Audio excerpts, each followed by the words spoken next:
Fluidos en acción. Para mover un fluido debe haber una presión sobre él. En los primeros experimentos es la presión atmosférica que mueve al fluido. El primero lo hemos llamado la botella misteriosa. Se corta la parte inferior de una botella de plástico. Cuando se levanta la botellita, el agua no sube con ella. Pero no siempre.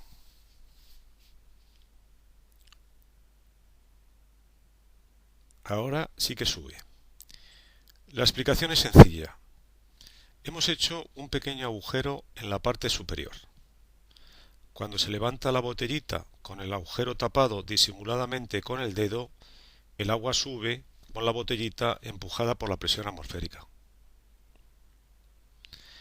Pero si se destapa, no sube nada, como vamos a ver ahora, provocando la sorpresa general. Un globo en una botella. Se coge una botella de plástico, se coloca un globo en la embocadura para que se hinche dentro, pero vemos que el experimentador o cualquier persona del público no lo logra. Pero sí se puede conseguir. En la parte inferior hemos hecho un agujerito que permite al globo hincharse, pero no cuando disimuladamente lo tapamos. Cuando ya está hinchado, se tapa el agujerito. No se deshincha por la presión atmosférica y puede deshincharse con lápiz incluido si se destapa poco a poco.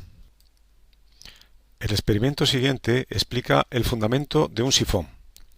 Se corta la parte inferior de una botella de plástico, se le da la vuelta y se atraviesa el tapón con una pajita con fuelle doblándola. Si se llena el recipiente con agua, vamos a ver que no sale el líquido hasta que se alcanza la altura de la curva de la pajita. En ese momento comienza a desaguar el sifón, pero lo hace totalmente, como vamos a ver, ante el asombro del espectador. La explicación es que hay una mayor presión en la abertura superior de la pajita que en la inferior, porque en ambas está actuando la presión atmosférica, pero en la inferior se opone a la presión atmosférica una mayor presión del líquido con más altura. Veamos cómo crear una fuente en un matraz.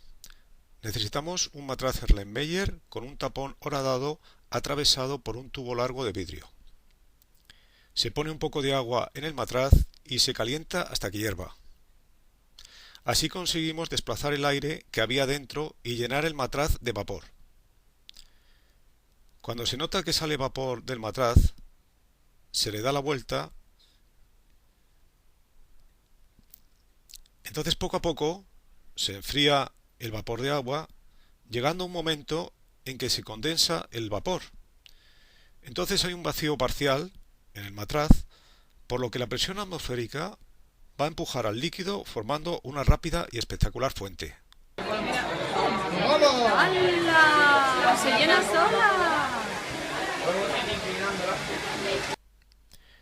En ocasiones, el movimiento de un fluido se produce como consecuencia del principio de Bernoulli.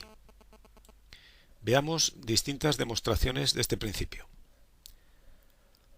Colocamos unas cuantas bolas ligeras al fondo de un tubo de papel o de cartón. Lo que tenemos que hacer ahora es aplicar una corriente de aire, caliente o fría. Según Bernoulli, cuando hay una corriente en un fluido, hay una bajada de presión, y como hay una bajada de presión, pues la presión atmosférica en la parte de abajo va a empujar a las bolitas hacia donde hay esta bajada de presión. Veámoslo.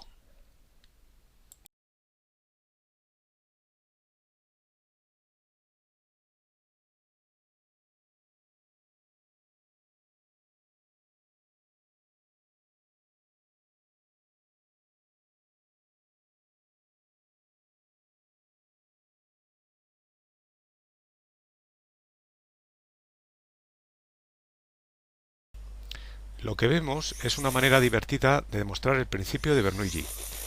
Hay que poner dos pequeñas pajitas perpendiculares. Las hemos pegado a un trozo de plástico rectangular. Se sumerge una de ellas en agua y al soplar por la otra se produce en el extremo superior de la pajita vertical una menor presión, según el principio de Bernoulli. Esto hace que el agua suba, empujada por una presión mayor correspondiente a la presión atmosférica. Al llegar el agua a la embocadura superior, se ve empujada por una corriente de aire que la difumina en pequeñas gotitas. Este dispositivo puede servir para pintar. Se han hallado pinturas rupestres realizadas con esta técnica, utilizando en vez de dos pajitas, dos huesos huecos de aves. Cambiando una pequeña embocadura pueden soplar todos los que quieran. Otra demostración del principio de Bernoulli es la pajita musical. Se aplana al final de una pajita y se hacen dos cortes para conseguir un extremo con forma triangular. Se obtienen dos lengüetas, como ocurre con el instrumento musical llamado oboe. Vemos que al soplar se consigue la vibración de este extremo porque hay una bajada de presión por el principio de Bernoulli, por lo que la presión atmosférica tiende a estrangular la abertura, pero cuando casi se cierra, la presión vuelve a ser normal y se vuelve a abrir, así que al final se abre y se cierra. Si la pajita es más pequeña, se produce un sonido más agudo. También se consigue al revés, es decir, aspirando, y así se puede ver la vibración de la lengüeta en el momento de emitir sonido.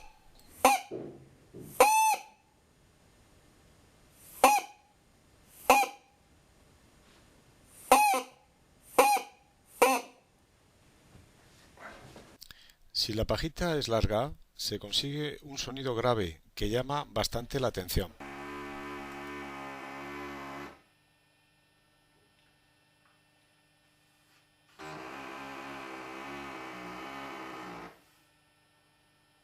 El principio de Bernoulli puede explicar también por qué esta bola en suspensión permanece estable en el chorro de aire del secador, aunque lo inclinemos. Incluso podemos poner dos bolitas ligeras, que permanecen en el chorro de forma estable sin caerse.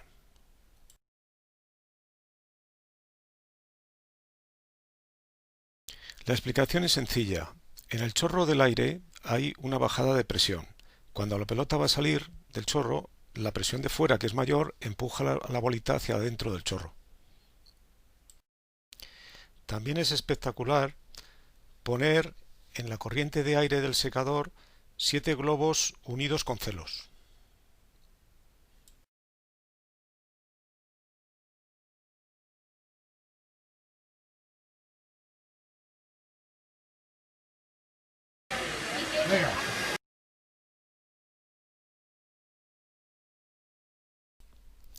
También podemos variar la presión sobre un fluido como consecuencia de la ley de Gay-Lussac o del principio de Boyle-Mariotte. Veamos primero un experimento que demuestra la ley de Gay-Lussac. Tenemos un tarro con un poco de agua. La tapa está atravesada por una pajita que llega al líquido.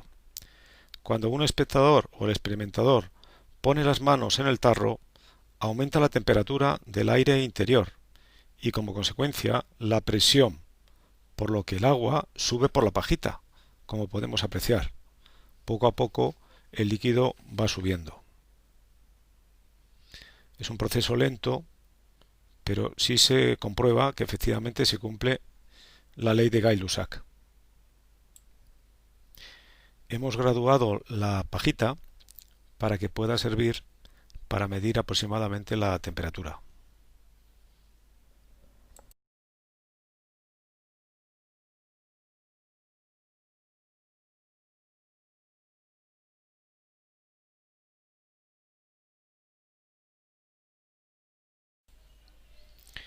Y ahora vamos a comprobar el principio de Boyle-Mariotte de una forma divertida. Tenemos una especie de flecha de plástico que tiene en el extremo una pequeña cámara encerrada por un material plástico. Colocamos un pedazo de papel. Cuando se lanza y choca contra el suelo, hay una gran reducción de volumen, que ocasiona una gran presión de aire que rompe el papel y produce un gran sonido. Entonces, venga, cuando quieras. Vemos el efecto sobre el papel.